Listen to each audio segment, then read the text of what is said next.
여러분 반갑습니다. 저는 노량진에서 3년 공부하고 이번에 2026학년도 중등 임용 수학 서울 지역에서 합격하게 된 박선남이라고 합니다.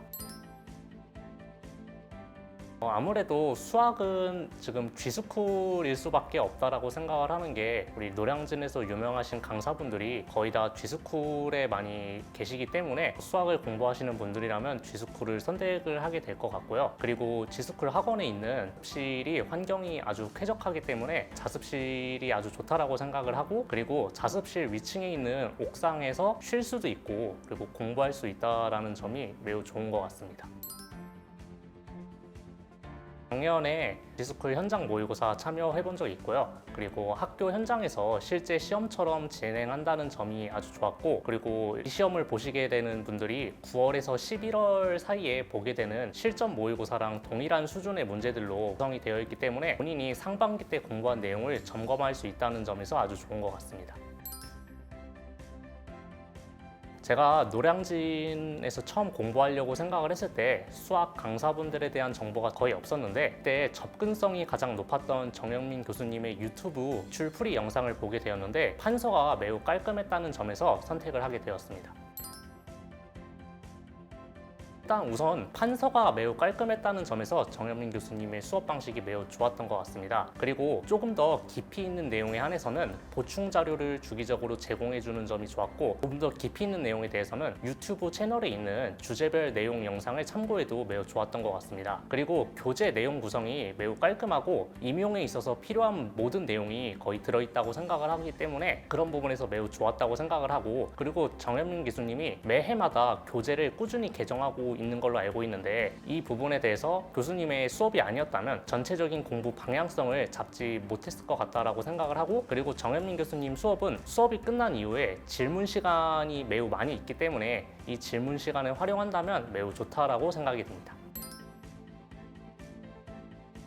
저 같은 경우에는 결국 우리가 시험장에서 내 머릿속에 모든 내용이 들어있는 것이 중요하다고 생각을 하기 때문에 교재 내용에 대해서 단거나 작업을 따로 진행하지는 않았고, 복습의 경우에는 어떤 특정 파트를 내가 공부한 이후에는 바로 그 파트에 대한 기출문제를 풀음으로써 복습을 진행을 하였습니다. 기출문제는 정현민 교수님의 기출문제 사이트에 연도별로 나눠져 있는 것도 있고 파트별로 나눠져 있는 것도 있는데, 파트별로 문제가 정리되어 있는 부분을 활용을 하였습니다. 그리고 제가 스스로 문제를 풀면서 깨닫고 저 나름대로 만든 스킬들이나 정리들 같은 거는 정현민 교수님의 질문 시간을 이용을 해서 검증을 받고 이 부분을 따로 노트에다가 정리하는 식으로 진행하였습니다. 이게 제가 아무리 제 공부했던 것을 다시 생각을 해봐도 비중이 1대 3대 6이라고 생각을 하는데요. 교육학을 매우 조금 공부한 거는 맞는데, 다만 시험 직전에 다가갔을 때는 교육학이나 수교론 같은 이런 암기 부분에서는 조금 더 신경을 썼던 것 같습니다. 많은 분들이 공감하실 만한 위상수학이라는 과목이 가장 어려웠던 것 같고, 이 부분에 있어서 극복하기 위해서는 아무리 쉬운 문제라고 생각이 들었던 문제도 그 부분에 대해서는 질문을 적극적으로 활용을 하였습니다. 위상수학 같은 과목은 아무리 문제가 쉬워 보여도 이 과목 자체가 워낙에 어렵기 때문에 쉬운 문제 같아 보여도 초반에는 안 풀리는 것이 어찌 보면 정상일 수도 있는데, 저는 일단은 끝내 수험 기간이 끝나는 순간까지 이 위상수학이라는 과목을 정복하지 못했던 것 같습니다. 소위 우리가 대수 파트라고 부르는 정수론이랑 현대대수 과목에서 가장 크게 상승이 두드러졌다고 생각을 하는데, 저는 이 시험을 처음 준비할 때 있어서 가장 싫어하는 파트가 이 대수 파트였는데, 이 부분을 해결하는 데 있어서 특별한 원동력이 있었다라고 생각되진 않고, 이 두 파트가 시험 100점 만점에서 12점에서 14점을 차지하는 비중이 높은 과목들인데, 이거를 해야만 한다는 마인드로 아무리 방대한 내용들이더라도 빠짐없이 다 보고 반복하고, 기출문제도 한 번이 아니라 여러 번 반복풀이해서 다양한 문제를 풀으려고 노력하다 보니까 이번에 붙은 시험에서 다 맞출 수 있게 되었던 것 같습니다. 이 시험에 대한 경험이 부족한 분들이 가장 많이 가지게 되는 의문 중에 하나가 어디까지 서술해야 할까요? 또는 이런 내용도 써야 할까요? 라고 생각을 하는데, 이 부분에 대해서는 기출문제를 활용을 해서 자신만의 채점 기준을 만드는 연습도 도움이 된다고 생각을 합니다. 예를 들어서 서술형이 4점 만점이기 때문에 해당 문제에 대해서 핵심 요소를 4부분으로 나눠서 각각을 1점이라고 생각해서 채점 요소를 구분하는 방식으로 연습을 하는 것이 도움이 된다고 생각을 합니다. 그리고 저 같은 경우에는 추석 연휴 때 같이 노량진에서 공부하던 선생님들과 6개년치 정도 기출을 풀고, 그리고 각자의 채점 방식으로 서로를 채점해주고 이 부분을 토의하는 방식으로 스터디를 진행을 했고, 이 부분이 매우 도움이 되었다고 생각을 합니다. 저는 내용에 대한 과도한 집착을 너무 하지 않을 것 같습니다. 이 시험을 준비하는 데 있어서 공부해야 할 내용이 매우 방대한 것은 사실이지만, 문제를 푸는 데 있어서 필요한 정도의 이해도만 가지면 충분하다고 생각을 하기 때문에 저는 내용에 대한 과도한 집착을 하지 않을 것 같습니다. 저 같은 경우에는 문제도 풀면서 그리고 내용적으로도 매우 깊이 있는 이해, 그러니까 소위 말하면 오버띵킹을 약간 시도했다라고 생각을 하기 때문에 이 부분 때문에 제 공부 계획이 좀 틀어지던 시기가 있었어요. 그래서 결국에 이 시험은 시간 안에 정확하게 답안지에 작성하는 것으로 점수가 부여되는 시험이기 때문에 너무 과도한 내용 집착은 제한된 공부 기간 동안 공부 계획을 틀어지게 만들 수 있고, 또한 이 부분을 고쳤다면 수험 기간을 줄일 수 있지 않았나 라고 생각이 듭니다.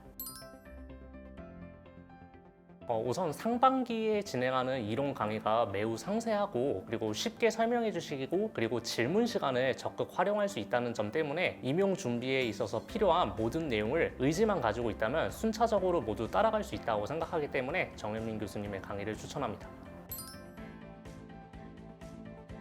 이 부분은 이게 제 자랑 같아 보일 수는 있지만, 저의 강점 중에 하나는 다른 사람들에 비해서 체력이랑 멘탈 하나만큼은 매우 강하다라고 생각을 하는데, 그럼에도 불구하고 공부하기 싫은 날이 있기는 했었는데, 그런 날 같은 경우에는 한두 시간이라도 억지로 공부를 하고 PC방 가서 게임을 하다가 집에서 쉬었던 것 같습니다. 그리고 무엇보다 단 한 번도 내가 이 시험을 합격하는 데 있어서 능력이 부족하다고 생각한 적은 없었습니다.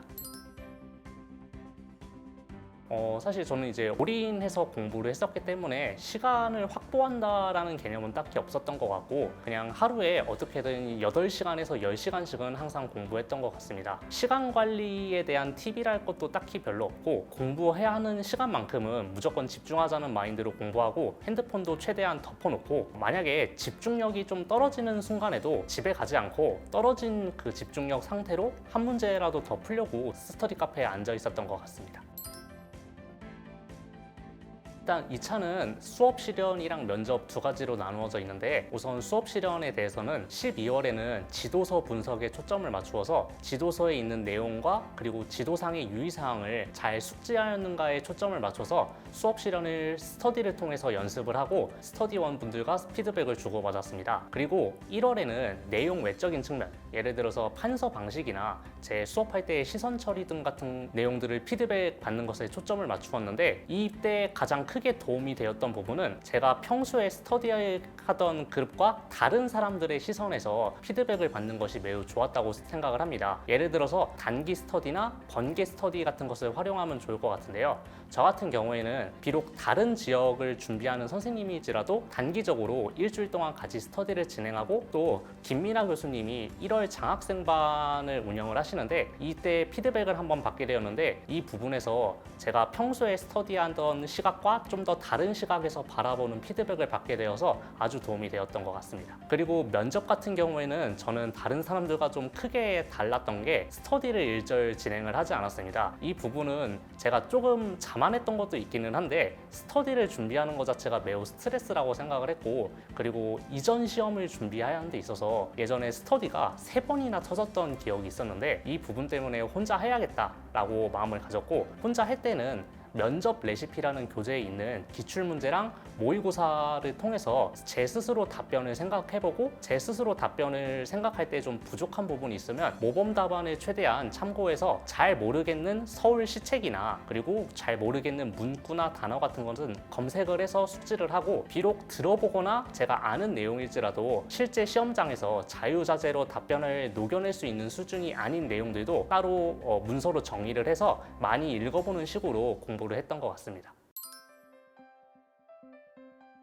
이 시험이 해야 할 공부량이 매우 많은데 그런 데에 비해서 나에게 주어진 시간이나 그리고 시험장에서의 그런 타임어택 때문에 부담감이 매우 큰 시험이라고 생각을 해요. 그런데 나뿐만 아니라 시험을 준비하는 모두가 겪는 어려움일 것이기 때문에 힘들다, 불가능하다라는 생각보다는 할 수 있다, 내 능력은 충분하다라는 생각을 가지고 포기하지 않았으면 좋겠습니다. 또 주변에서 나는 이렇게 공부한다, 그리고 저렇게 공부한다라는 의견에 너무 휘말리게 되면 전체적인 공부 계획이 틀어질 수 있다고 생각을 하기 때문에 주변의 의견은 참고를 하되 자기가 옳다고 생각하는 공부 방향이 있으면 그 방향이 흔들리지 않게 우직하게 밀고 나가는 것도 필요한 마음가짐이라고 생각을 합니다. 이러한 마음가짐들로 한 해 동안 포기하지 않고 열심히 준비한다면 2027학년도 합격자가 이 영상을 보고 있는 여러분이 될 수 있을 거라고 생각합니다. 앞으로 교단에서 만날 수 있는 날을 기원하면서 여러분의 올 한 해 도전을 응원하겠습니다. 감사합니다. 화이팅!